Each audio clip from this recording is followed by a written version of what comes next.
Welcome to the fourth episode of Inclusion Nugget series. I'm your host Harsh, and I'm a project lead at Reeling Consulting. We're a research-based DEI consulting firm. We boast a global advisory panel of experts and tailor-make interventions best suited for your organization. Today, we are joined by Nancy to better understand opportunity gap, which exists in the workplace and how organizations can fill it. Nancy is a Kenyan professional. Gender equality, disability inclusion, and sustainable business practices are something which come easy to her. She has worked with the Ministry of Justice, National Cohesion, and Constitutional Affairs Kenya, and has recently developed a program on ethics for Leeds University. Welcome, Nancy. Thank you, Harsh. See, there has been a sharp increase in the hiring, partially triggered due to the pandemic and partially due to the Great Resignation wave. But at the same time, many industries continue to exclude candidates from diverse backgrounds, stating reasons like market skill gaps. But in reality, it's opportunity gap. And this is a losing battle for both, as organizations miss out on creativity and diversity and better problem solving. At the same time, the skill through alternative routes candidates or star candidates lose out on jobs, which may set them up for a positive career trajectory. So could you please share a little bit about the structural issues and the role organizations play in it? Yeah, I think when it comes to employment and the what we call meritocracy, I think current thinking has been able to interrogate the picture of meritocracy, and we know that it's a very controversial topic. For many years, we've thought that there was meritocracy, that so long as you work hard, so long as you achieve excellence in your, for example, in this case, studies, education, that you will get what you deserve.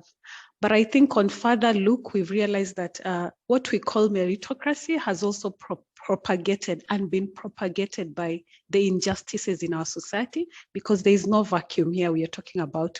So just starting from that point of meritocracy and what leads to some people potentially having graduate degrees and others not.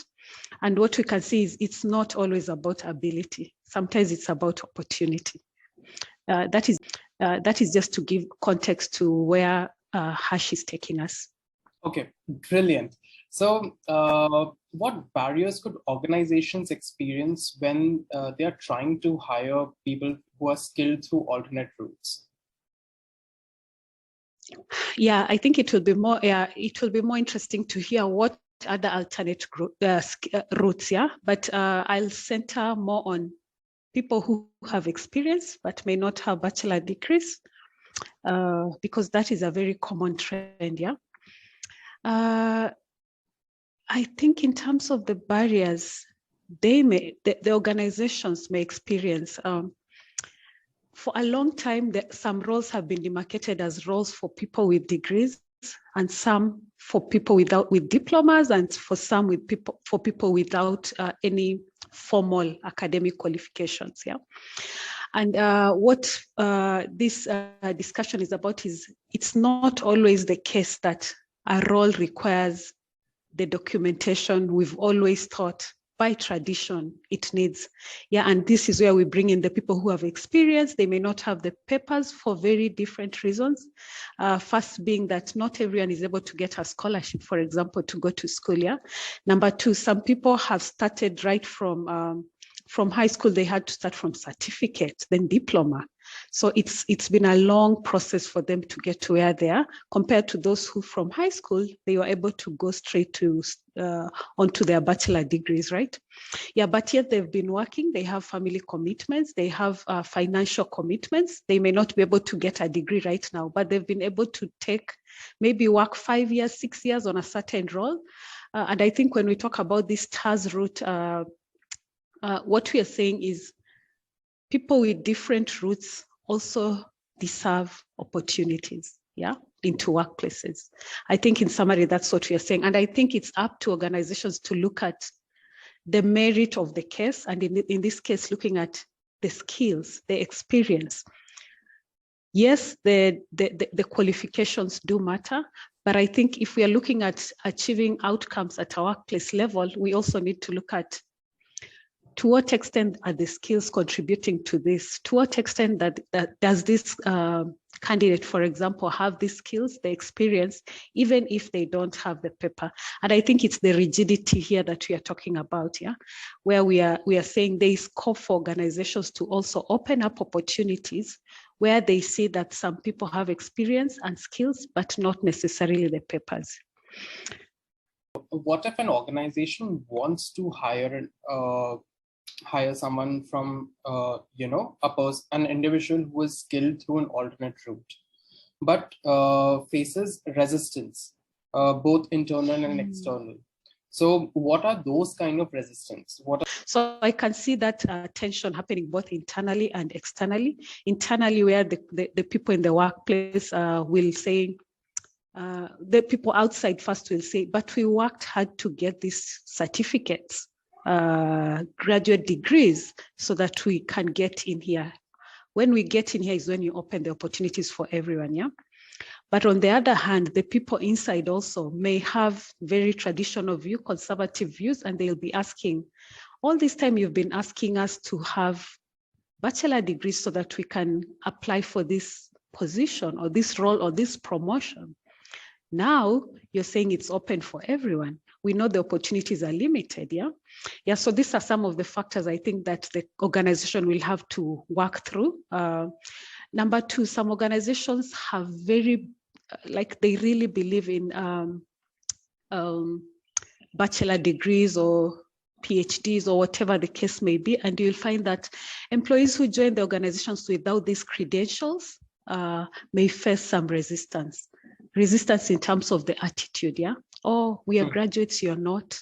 Yes, so it's not just enough to say you can do a role. Sometimes you can face resistance because of the perception others have of you. So I think these are some of the barriers that need to be thought through very well, because part of achieving your deliverables is also being able to be trusted and to work well with your colleagues, yeah? I think it's up to employers to first also bring in the rest of their staff to understand why skills matter, papers matter, but also experience matters, so that when you bring in this staff, they may not have bachelor degrees, but you just are trying to reduce the tension and resistance they'll face in these workplaces. I see that in two ways, yeah. This conversation on opportunity gap suddenly becomes a conversation of privilege, one. It also becomes a conversation of us versus them. And at the same point in time, it also becomes an bandwagon effect, I would call it, where all of us have believed into something, and because one person has been doing it, the others continue doing it, and people do not want to change the status quo.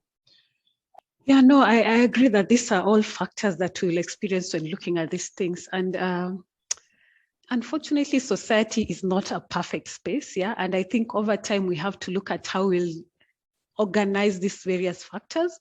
I think any change needs to be introduced strategically in an organization, for example, or in a society. I think awareness needs to be there, and organizations should take time to build awareness on why things are changing from how they used to be to how they are now, just to reduce the costs that people will face when you bring them to a workplace where they face a lot of resistance, yeah? On the other hand, I think in a perfect society, there will be no need for this. I think all this is just coming from the scarce mentality, but also the scarce reality, yeah? That jobs are few, competition is high. There is more demand for these opportunities than there is supply. But I think in a perfect society, we will have space for everyone. We will have space for those with certificates, those with skills. Everyone will be able to earn a livelihood, so that we don't have to be so hostile to the other or to whoever we perceive as the other, whether the other is the one with 10 years experience without bachelor's or the one with pedigree papers, yeah? Because we have people who've gone from undergrad to master's to PhD, and they come to workplaces with no experience. Yeah. And I think in a perfect world, we will have space for all these experiences, and all these experiences will be aware that they all have something to contribute to these workplaces for the good of all. But I think in the current world, we have to really do a lot of education on the value we all bring to the workplace. And I think, Harsh, also what you've mentioned also makes me think of one of the groups of people that I work with, yeah? Refugee and displaced people. So when usually you find refugee and displaced people looking for employment, some of them don't have papers. So yes, they'll mention, oh, I went to this college and I have a master's, but it something like for many reasons, they actually don't have the hard copy. And usually the employers will ask, oh, could you give me contacts to your college, for example, to confirm that you actually have this certification. You find that these colleges lost all the paperwork, like you don't know, like many things happen in a conflict situation. Yeah. And so this being able to open opportunities for all, whether it's experience or skills, it just means that people with such situations will also be able to access opportunities without feeling just because I don't have my documentation, because this happened to them, I can't access opportunities. What benefits does an organization have when hiring individuals from alternate route? Yeah, so, and I think we've also touched on this a bit, yeah, but just the diversity, accepting people of diverse experiences, I think it only adds to the value in the workplace. Yeah, it's not I feel like there's a lot we are gaining rather than losing. And this is something that companies will need to really build awareness of to the people in the companies. Yeah. Yeah. So you can imagine someone who's worked for 10 years, they may 20 years even, they may not have all these papers, for example, but what they have the history of the organization. They have their know-how of what has worked and what has not. And if they work with the person who comes with their PhD and no working experience, you can imagine how the person with the doctor can bring in the knowledge of theories and models, current ones, while the other one will bring in what really works. The contextual experience, I think, is so valuable. And the reason why some of these models out there fail is because we bring in models that don't work well for our context. But if you can imagine, if we mesh the two together, the models, the modern trends, and the theories with the context, yeah, I feel like the company only has to gain when this is in place, right? Yeah, but also I think it's very encouraging to the world out there, because there are many reasons why people don't pursue bachelor degrees, yeah? And this just means we are not punishing them for not having pursued it for one reason or another, whether it's the money aspect, whether it's because of lack of access, yeah? Because we know people with disability, in most of our colleges, we know those colleges, they are not accessible. Yeah, you'll find maths being taught on the board, and some of the students have visual impairments, yeah, so they can't see what you're doing on the board, right? The cost of getting assistance for people with disability to help you in universities, especially if we don't have technologies to help bridge these gaps, yeah, like assistive technologies. You can imagine it's a very expensive cost to people with disability to pursue some courses, yeah? So understanding all these dynamics in the world, how diverse our contexts are, I think it just tells us that we need to open the door wider to diverse experiences. And that once we channel all those energies in our workplace, I think organizations, will do better with all this, yeah? But I think, again, we go back to where we are. I don't think necessarily that the organizations have closed the doors to these diverse experiences.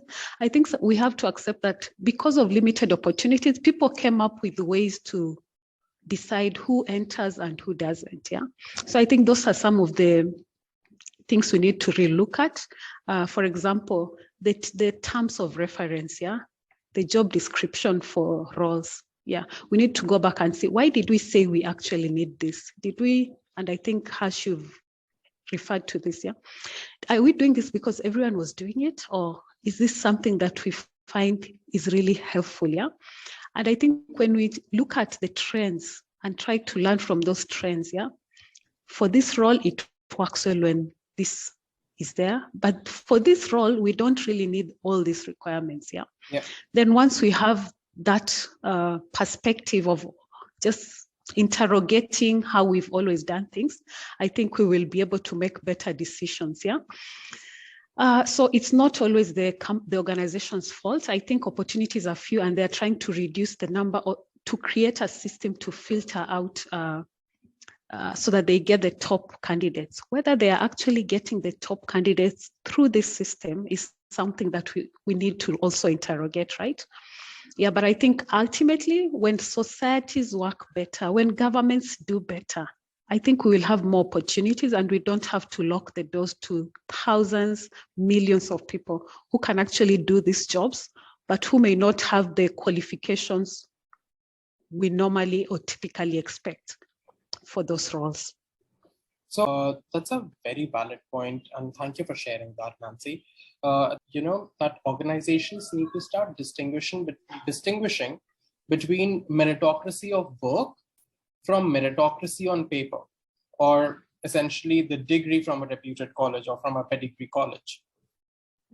So how can an organization distinguish that? The main priority they need to look at the job and what the job entails, right? Yeah. And based on that, yeah, look at who will actually be able to achieve these outcomes or deliverables, right? Be it that they come from a college, be it wherever they come from, yeah? And so first looking at what the job needs, yeah? What are the deliverables? Who may be able to deliver this? Based on past experience, for example, and based on this, hopefully learn the lessons on what is best done for the organization, right? But I feel that it's the deliverables, it's the outcomes we are trying to achieve here, not really, the papers are good. It shows that I trained in this school, Leeds University, Moy University, whichever college I went to, right? But it's actually what I bring, what I learned, not really the paper itself that should be evaluated. So maybe another thing is to look at how we interview people, yeah? Is the focus on the papers or what I learned from school, the actual skill, yeah? And I think we must look for nice, very rigorous ways to interview people so that we filter out the skill sets, rather than focus on, oh, can you bring the paper, we see where you went to school, you know, because I know some interviews where you have to first start with, you give out your paper, they confirm, oh, she actually went to this university. Then it is assumed that I learned. Yeah, but I know in the modern world, there are so many ways of learning, right? We have these free colleges. Like initially, we had very huge barriers to people without resources getting learning. I have to appreciate the role of ICT in this space.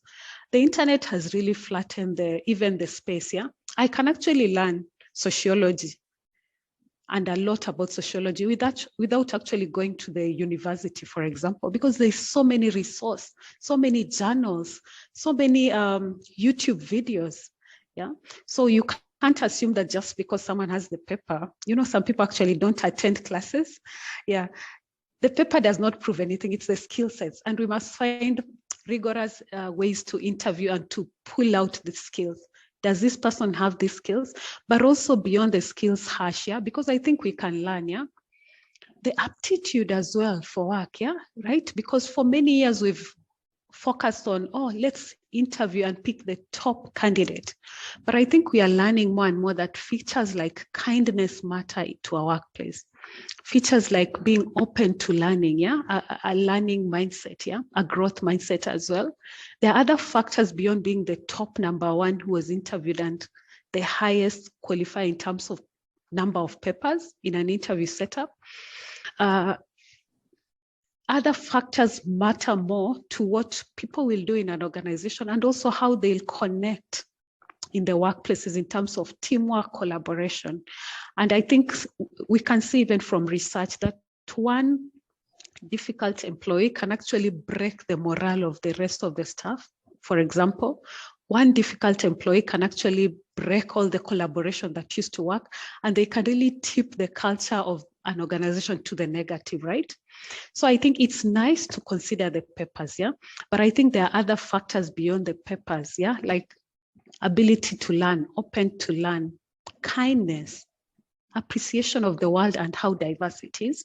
Yeah, that will make better people at a workplace level compared to just focusing purely on papers and grades. Yeah, which is the traditional, I feel, the traditional way of doing it, because we know research has proved otherwise, right? That other factors matter as well. Yes. Yes, Hash, I don't know what you think to this, by the way. I mean, what is the experience you've had? I'm really glad that you shared that, Nancy, because one that I definitely agree that, as an organization, one needs to move beyond looking at which university did I go to, at what degrees do I have the skill set, am I able to, it can be a very simple filter, like asking for people, if it's a technical role, you can ask for, possibly you can ask for a job sample, or you can put a test to it, where if there is a test, you automatically know that there are a certain number of people who are going to succeed, and you will only succeed when you have that certain skill set. And it's not, and then you have already leveled the playing field, because you're not looking at who's giving it, right? And at the same point in time, there are human values to attach to the business as well. And I might be great at my job, but I might be a terrible human being. And if I'm being terrible, I might be doing my job, but I'm in turn causing 9 other people not to complete their job. So the business is actually suffering. It's not benefiting because of my presence. So yes, it absolutely makes a difference. And I agree that, people or organizations rather need to start considering the human values and the human factors as one of a major factor when considering a candidate for a job opening. Yeah, and it feels like the IT companies are doing good in this space, right? Yeah, because I see in some of the coding advertisements, yeah, they just want someone who does Java, for example.